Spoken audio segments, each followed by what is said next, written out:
Welcome to Of Course She Did, a podcast about knitting and friendship.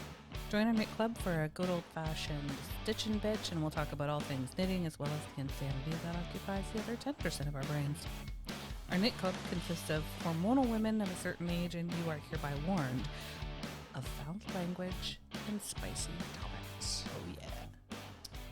We are the podcast, Erin, Jody, and Tanya, and we are interviewing Ingrid today. Of course we are. Of course we are.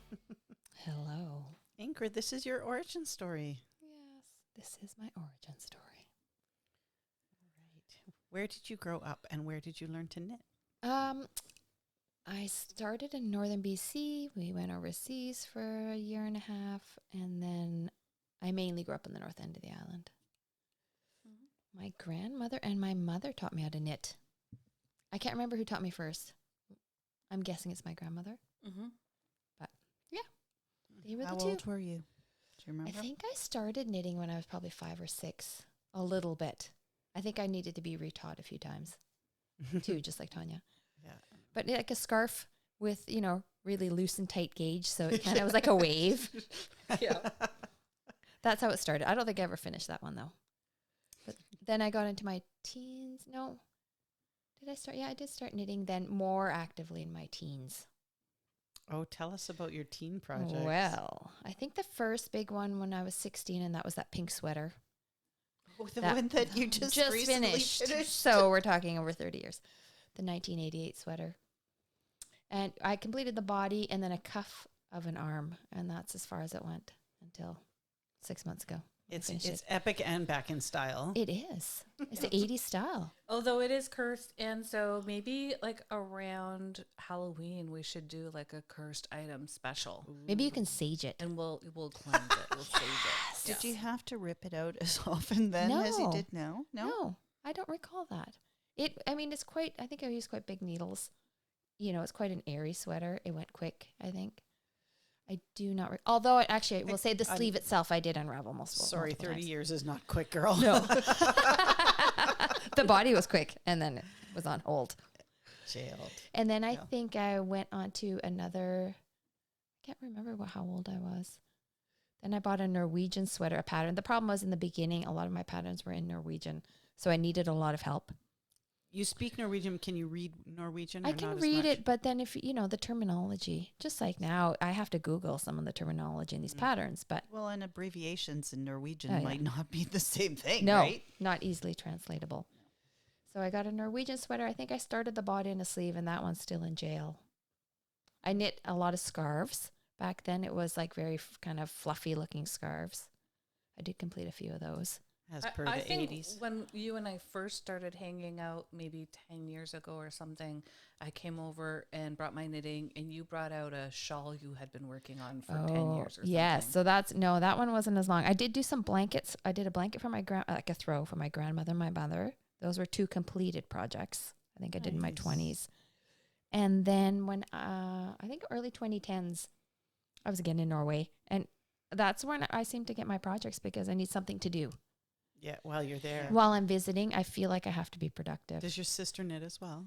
Both. My one sister does. And then I have an aunt, my uncle's wife. She's an avid knitter. And then, of course, my grandmother. But again, it was a Norwegian pattern. So it was a poncho. But I didn't buy enough yarn. I didn't have Jody and Tanya there.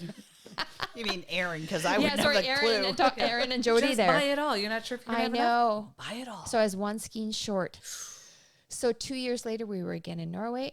So I started it in Norway. I don't think I continued it after we left Norway. Brought it back with me 2 years later.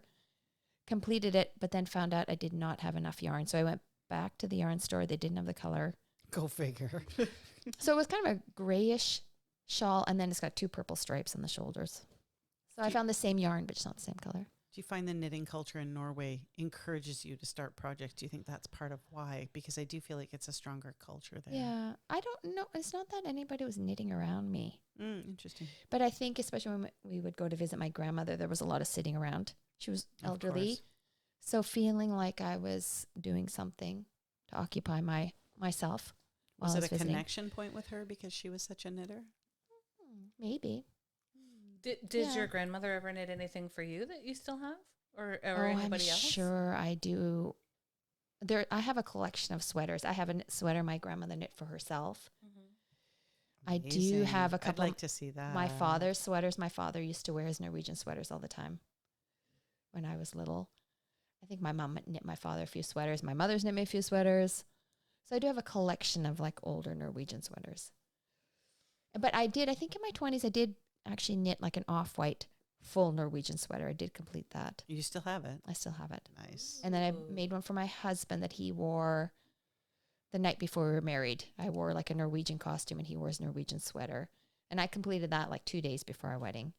Well done. Yeah. I want to see photos of that. I'll have to find the pictures, the sweaters. That's really cool. And so that, I finished that cardigan or that poncho. And then a few years later, I think in 2022, we were back in Norway and my cousin was wearing that she loaned me her Sunday cardigan as we were sitting outside. And that's what inspired that. Sparked you. Nice. Yes. So my son and I were walking down the street of Lillehammer and I saw it displayed in the window of a yarn store there. And I just went and bought everything and ordered the pattern in English this time. And I completed Thank that. God, we've all enjoyed it. I know. Yeah, that's by Petite Knits. Petite knit. I love petite knit. But so 6 weeks, I completed that sweater. I was so proud of myself. Yeah, it was a good one. Yeah. It's beautiful. And then, of course, I did that again. I bought Icelandic yarn and built and knit another one. Knit another Sunday cardigan. Is that your brown one? That's the brown one. Short sleeve. sleeves. Yeah. And I actually altered the pattern, which was like, that's a big deal. Altering a pattern in knitting is different. Like I can sew and alter a pattern, but in knitting, that was a little bit different. You did alter your blue Oh. vest with Chat GPT. Yes, I did. That's right. That one came after the Sunday. That's true. So that one was something different too. Yeah, That's a big step to go from just knitting to changing a pattern. absolutely. That's brilliant. And that just only because I found that pattern online and that vest online, and it was way too big. So Tanya came up with the idea of how to fill in the big, humongous armholes that look like a 1980s tank top or something. Oh yeah. Do you think it was the pink 1988 sweater that made you give up knitting for a little while? Do you have a product that made you ever give up for a while? I don't know that triggered me to give up. I think it was the lack of, I could have had support, with my mother here, but I didn't have somebody here, like really close, where I could just I text you guys, or we meet every few weeks and I can ask you a question. And I could have done that with my mother, but I was 16. I came home from Norway. I was in high school. You're with your friends. I just didn't. Yeah. But nothing's really made me want to quit. Now I find like I'm doing more simpler patterns. I'm finding more joy in the simplicity. Nothing too complicated. That looks easy. Okay, I'll do it. Because I don't need to think about it. Straight up stockinette gives you the rhythm. Yeah. What role does knitting play in your life? It occupies my mind and some time. Like if sometimes we're at that age where you just don't feel like doing anything. So at least then I feel like I'm being productive. Yeah. I'm completing a project. It's something I can wear. At least I'm not just sitting there staring at the TV or whatever. Right. Yeah. And so are you a process or a project knitter? What is it? Process or Product. I like the process. Like that's why it doesn't bother me unraveling. Because it's like, well, it gives me something more to do. Yeah, no, you're 100% a process knitter. Yes, but I also like the product. Yeah. Well, and it's interesting because you want the product to look like you want it to. You're willing to endure the process. Absolutely. Even. So it's kind of True. a wonderful mixture of both, hey? Yeah. And what's the point of knitting something if I'm not going to like it? Like I find that really, for me. Yeah. Yeah, there's So no point. No, and I haven't reached that point where I think, I want to knit for other people. I'll knit for my family. But to knit, I don't know. Oh, I'll just give it away. I haven't reached that point. Not yet. So you do knit for your family as well. Have any of your family ever asked you for a specific item like Tanya's kids have? Not yet. No. My boys are not interested at all. They're not that cool.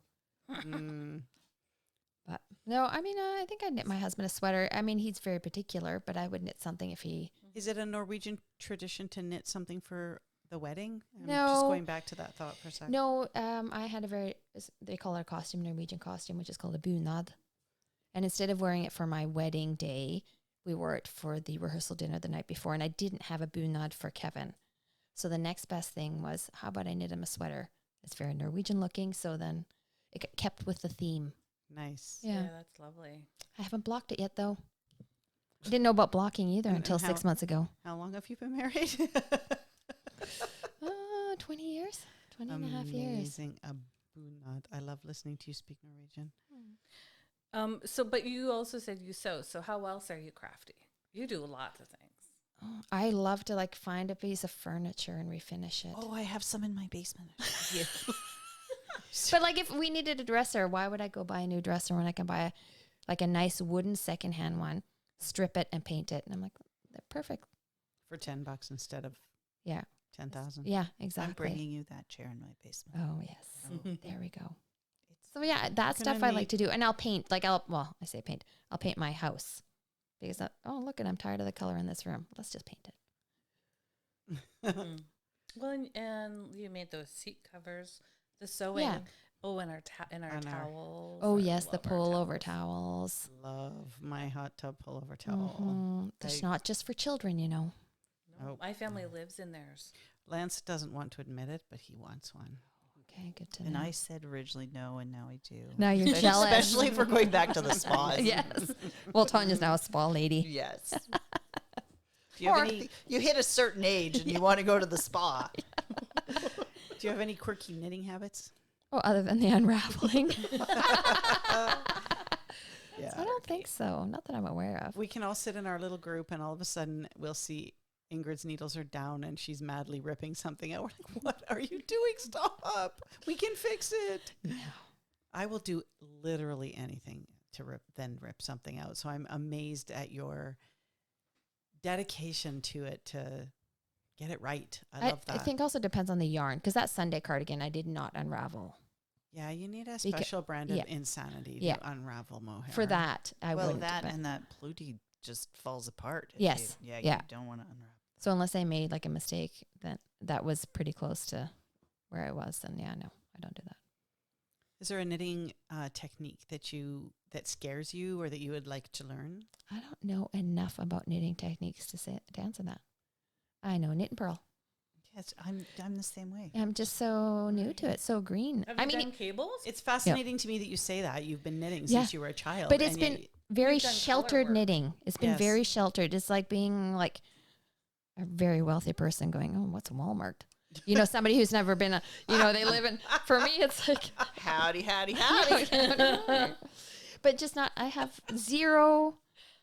Yeah, my knitting experience is just so limited. garter stitch scarves. Yeah. Well, I love that you're just at the beginning of your journey and that you have there's endless permutations to learn and Yeah. new skills. And I think cabling needs to be your next. Maybe. I want to stick to easy. I have a tendency to like bite off more than I can chew in a project. So I'm trying to like pull myself, like for instance, I built a wall bed. I'm like, I'm going to take a woodworking class. I'm going to build a wall bed. Like, why would I choose the most complicated project? I can build something easier. No, let's go for the most complicated. So I'm trying to rein myself in. Well, I made a cable hat this year, and that's why I made it in a hat because it was That little was smart. and I could finish it easily. If we're going to do those hats, Yep. Yep. Then there you go. You can I- try out a that's what I can do. selection of different Yes. techniques. Yep. On a smaller, more manageable Yeah. project like Yeah. a hat that Yeah. also helps people. Yeah. Just do it in very chunky wool. yeah, there you go. Big needles. Goes faster. So yeah, simplicity right now. I feel like my mind is too consumed with so many other things that simplicity is good. So it sounds like your style has kind of evolved or devolved if it's getting Yeah. simpler. Yeah. Or like, are there other ways that kind of your knitting has changed over time? I'm more committed to knitting. Is that because of the podcast and there's people to knit with? Yeah, the knit club. Yeah, I Yeah. think so. Yeah, the knit Yeah. club. I think so. It's Just also- having the support. Yeah, I was That just going to makes such a say, you difference. mentioned that earlier, just Yeah. having that person to go, am I doing this right? Yeah. Or just you can troubleshoot stuff. You know, Yeah. oh, if you don't do this, just do this, or just yeah. Yeah, it makes I- it a communal a communal activity. Yeah. Do you have a favorite fiber to knit with? Right now, I'm liking my linen silk. It is beautiful. Shout out to Yes. Sweet Yeah. Georgia Oh, Fibers. so beautiful. from Vancouver. They have wonderful colors. Mhm. And they hand dye a lot of their things too, Mhm. which is nice. Seem to be really fascinated with yarn that is hand dyed. And that's just Yeah. kind of happened. I don't. Interesting. It's Yeah. I don't know anything about dyeing, and I would love to have an opportunity to learn it. So, Yeah. yeah. Ingrid, are you like me? Because we're both, well, we've been knitting for a while, but are both kind of new to knitting more projects. Yeah. You that could are- call it less obsessive. That would be. I don't know if it's less obsessive because I feel like I'm getting more obsessed, but Yes. also that the quality of the yarn you're using now compared to even like a year ago Yes. is significant. And now I'm like, I really have to figure out the perfect project for this yarn and the color Yeah. that goes with that and make it like a really good project Yeah. rather than just I'm making things. Yeah. Right. Absolutely. I heard you talk about that with the Sweet Georgia because it's not an inexpensive yarn, and that tell me about spending that amount of money on a sweater. How does that feel for you? I feel kind of guilty, but at the same time, if I'm going to spend that kind of money, it better be something that I'm going to wear. Exactly. You know, Yeah. this one I did start and like I did have to pull this up a couple of times. Thankfully, just at the neck of the yoke, the beginning. But once I got started, then it was good. So guilty, like you're doing something wrong. No, Like, what it's do you like, mean guilty? but I feel like it's so much money on a piece of yarn. Like I haven't. I don't know. I'm still trying to. It's like it's a hobby. Mm-hmm. Do I want to spend that much money on a hobby? But I am producing something. But then how much wear am I going to get out of this? Is this something I'm knitting? I'll wear it this year and then I don't like it anymore. Then in my mind, I'm like, oh, that was kind of a waste of money. If it's not something I'm going to wear long term. If I'm going to spend money on something, it better be something I'm going to spend. I'm going to wear a classic piece. Which is props why you stick to more simpler, Mm-hmm. clean, which petite knits is very much a very Yeah. classic, simple patterns that are endlessly appealing. Yeah, and I I really think. like their patterns. They're kind of my favorite Well, and you're patterns. going more also for more. I want to say like neutrally Yeah. or timeless colors Yeah. as well. Yeah. Like hot pink was great in 1988. It And was has- fashionable. And it has come back, but there was a time where that was not a fashionable color. No, exactly. And maybe that was also why it sat in a IKEA bag from 1988 for so many years. Well, Amazing. Ingrid and I are knitting the same sweater or petite knits. Are they petite knits? Mm, No. Perfect tea. Perfect tea. This is anyway. the perfect tea. And yeah. yours, mine is a cotton, which I actually am really enjoying knitting with. Mhm. But my mistakes at the beginning, I just left them, and Yeah, you're They- Work they're that just out. part of the shirt. part of that. Just gives your classic look. yours, I mean, you're a perfectionist, and I it's- can be. Yeah, I haven't- especially if you're going to spend that much for a yarn, Yes, right? And yeah. and if I was using the yarn you were using, I would absolutely be doing the same thing, Yeah. taking it out. But in this case, my $7 ball of cotton, which is very pleasant. It is very nice. It's Yeah. not Lovely. a big deal to No, you know. and I think that's how I would feel if it was Yeah. less expensive yarn. Then I'd be like, oh well, I'll just knit another one. Yeah, Yeah. that But is if you- exactly how I'm feeling Yeah. about this one. Yeah, If you know, knit this- the perfect tee out of, Walmart, but Walmart cotton yarn, and then you knit it out of Sweet Georgia Oh, yeah. linen silk, guaranteed you're going to reach for the Sweet Georgia every time. Yeah. oh yeah, Yeah. So I think that it is worth the money. For me, I think life is too short to knit with crap yarn. Yeah. I did go through a phase where I would buy the Walmart acrylic and make something thinking, oh, if I like how this turns out, then I will do it in better yarn. Mm-hmm. But I never did, to be honest. I was just like, this is great. This is done. I'll just keep I'll this. just keep wearing this. Yeah. And would Yeah. you knit the same project more than once? Like for me, I've knit a project, and I'm like that with clothes too. I already have that in that color. I'm not going to buy it again in the same color. But you've Like- knit the Sunday twice. I have, but they're also two different styles. Yes. Mhm. One's short sleeve, one's long sleeve. Mhm. Hmm. So and one's feels heavier than the other one. But yeah, I'm actually considering knitting it again if I feel like if I can't think of anything else, I'll knit that again. yeah. But I mean, I don't know if you're like me. I know more about yarn now. Yeah. I mean, it's not very long, but I definitely know more now than I did a year ago. And I feel like there's Mhm. so much more to learn. yeah. Fibers are very, knowledge, deep knowledge about them. Yeah. Yeah, and I'm taking better care of the things that I did make myself.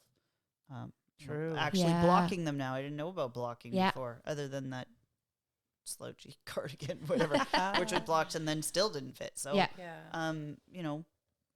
There's stuff that I'm learning. I don't know if you're the same, that I didn't know before. And even just when Jody did interviewed Emily too, as Sue Yarn and Fiber, I just kind of stood there. I don't know. Interesting. I wouldn't think to ask these questions, because I don't have enough knowledge in fibers and yarn and knitting to know which questions to ask. Exactly. Aside from, did you knit that yourself? What kind of yarn is that? How long did it take you to knit? Those would be the extent of my questions. She had an extensive knowledge of Yes. of yarn and the different fibers that were in the yarns in the store. So it's very pleasurable to talk with her. It was interesting because I said, I don't like knitting with mohair. And she said, oh, I love knitting with mohair. But what have I bought endlessly lately is mohair. But And what did you buy that day? Mohair. mohair, I Yeah. know, so funny. Did you buy anything at Souk Yarn and Fiber? I bought mohair too, just some white mohair. Do you have a plan No. for it? No. So No. in general, you only buy yarn for the project that you have in mind. Is that true? Usually, but recently I mean, we bought all that Lopi yarn in the supermarket in Iceland. Because The you brown and the can. green, because it was inexpensive, and it just, the colors reminded me so much of Iceland. And we're having a really bad influence on her. Yay. Yes. Yeah. That is But that was another reason why at Souk I didn't buy that beautiful yarn that Tanya bought, because I didn't have a project. And so, yeah, definitely if I'm going to spend a lot of money, I better have You something better in know mind. what to do with it. Yeah. Yeah. So we're gonna go to vibrations. Now, what I have done in the past is take a couple of patterns that I know I want to find yarn for, and then try and find that yarn. Mm-hmm. That never works out for me because inevitably there's always more yarn than Startitis. yeah. So Do you have something you're going to take to vibrations along that line? Should I take your question? well, we shared our brain and Again. yeah, it's good. Good question. I don't know yet. Ooh, you got a little bit of time. Vibrations I is until do. August 17th. Yeah, I have to finish this one here. That's the thing is, yeah, No, I'm you very actually monogamous. don't. I'm You a don't. monogamous knitter in the But you're sense, not and starting. You're just I know, but I can't preparing. process that yet. One project at a time. One You are project. that is some 100% good Although- boundaries that I really feel annoyed with. Although my blocka is sitting Also- there. My blocka is just sitting there, but still. I am shocked that you didn't finish that. I know. I thought I made some Why? big because I thought I made some big mistakes, and so I put it down and then just haven't picked it back up. Well, the one you're knitting is so pleasurable too. I Yeah. can see why you didn't go back to blocka yet, because Yeah. this is, you're knitting a tee. It's summertime. It's Yeah. a lovely yarn for knitting with in the warm weather. And you don't need to think about it that much. It's not. Yeah. Don't have to sit there and count and count and count. So Yeah. But I am excited for us all to wear our blockas and take a picture. Yes. I think that'll be super cool. No pressure, but hurry up. At least it'll motivate me to finish it. Yeah. Will it help if we give you a date? And No. then no. No, because you better make it about 40 years in the future. Just so you know, Ingrid is very much a Norwegian. No, No. no, Don't just want no. it. And do I not have argue too many with her, other no. deadlines. I don't want another deadline. So good. Amazing, Yeah. amazing. Was there anything else you want to share about your knitting journey? Any kind of inspirations? Or like epic fails, huge triumphs? I feel like just completing something is a huge triumph. Especially when it's 30 years later. Yes. Feel very accomplished. Have you ever worn the pink sweater that took you 30 years to knit? Oh yeah, I did that one time, and it was. Once. needs It to be was. saged. It needs to be saged. It was bad luck all around that day. We've got that on the books. Yeah. We'll have to cure it from the curse. Yes. Oh. So, that feels like a very natural place to stop, unless somebody has any other final questions. No, pop on and let us know. Are you a product knitter or a process knitter? Yeah. Thanks for joining us this week. A special thanks to TechnoWiz Matt and our sponsors Chrysalis Counseling and Ingrid Stenerson, registered massage therapist. Check us out on Instagram and Facebook to see photographic evidence of our enthusiasm for yarn and to connect with us in a larger community of knitting friends. We're also on Spotify and YouTube and Instagram and Facebook. And So we'd love to interact with you. comment, like, subscribe, do all those things that you know what to do. And we will see you next time. Happy knitting. Bye.